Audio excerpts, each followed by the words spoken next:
બાપુ, જુનાગઢમાં શિવરાત્રી મેળો પણ નજીક આવી રહ્યો છે. ફરીથી જે સાધુ વચ્ચેનો જે વિવાદ છે એ પણ સાથે છે, પ્લસ જે તમે વિડીયો બહાર પાડ્યા એવી કે પ્રવૃત્તિ, એના માટે શું આપવામાં મેં સરકારને કાલે પત્રકાર વાર્તામાં અપીલ કરી કે આ વખતે તમે બંદોબસ્ત ખૂબ સારી રીતે વધારે મૂકજો, કેમ કે હરિગીરી હવે કોઈ પણ હદે જઈ શકે છે. એના ચેલા ચપાટા અને એની ટોળકીઓ જે છે એ પણ કોઈ હદે જઈ શકે છે. મેળાને બગાડવા માટે પણ પ્રયત્નો થઈ શકે છે, કેમ કે ધ્યાન ભટકાવવા માટે આ કંઈ પણ કરાવી શકે.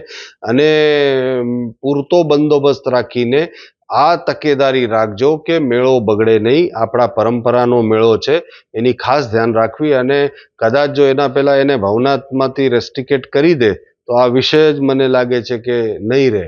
એટલે કેમ કે કાયદાકીય રીતે તો હવે એ પૂરું થવા જ આવ્યું છે, અને એને કેટલા કૌભાંડા કર્યા એ ખબર છે. એની પૂરતી હાજરી હોતી નથી. જે નિયમો છે એમાં ખરો ઉતર્યો નથી. પૈસામાં ગોટાળા છે. એ બિલ્ડિંગ બની છે તો એના પૈસા ક્યાંથી આવ્યા એનું કંઈ ચોપડામાં પેલું નથી. દુનિયાભરના વિષયો છે એને રેસ્ટ્રિકેટ કરવા માટે.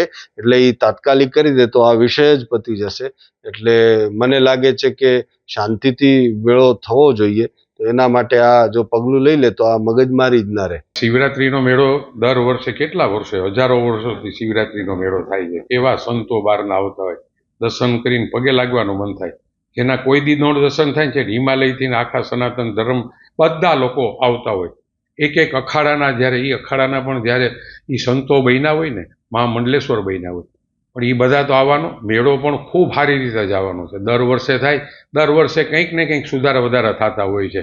એટલે દર વખતે પરિક્રમાનો કે શિવરાત્રીનો મેળો 15 લાખ માણસ જે આવે જ ને, એ ભૂતનાથ દાદાને આમ પગે લાગવા આવે છે. ભવનાથ દાદાને, મા અંબાને પગે લાગવા આવે, દત્તાત્રેય માને પગે લાગવા આવે છે. એને સંતોને જે આવે છે બહારથી એના દર્શન કરવા આવે. પણ મહેશગીરીનો આ વખતે કોઈ ચાન્સ જ નથી, કારણ કે જ્યારે આખા હિન્દુ સમાજના મહામંડલેશ્વરો 8 મહામંડલેશ્વરો ભેગા થઈ અને તને કાઢી મૂક્યો, જેનો ઠરાવ પણ આવી જાય. એટલે તારે આ વખતે, કારણ કે આ આખા દેશની અંદર તે અમારા જુનાગઢને તો બદનામ કર્યું.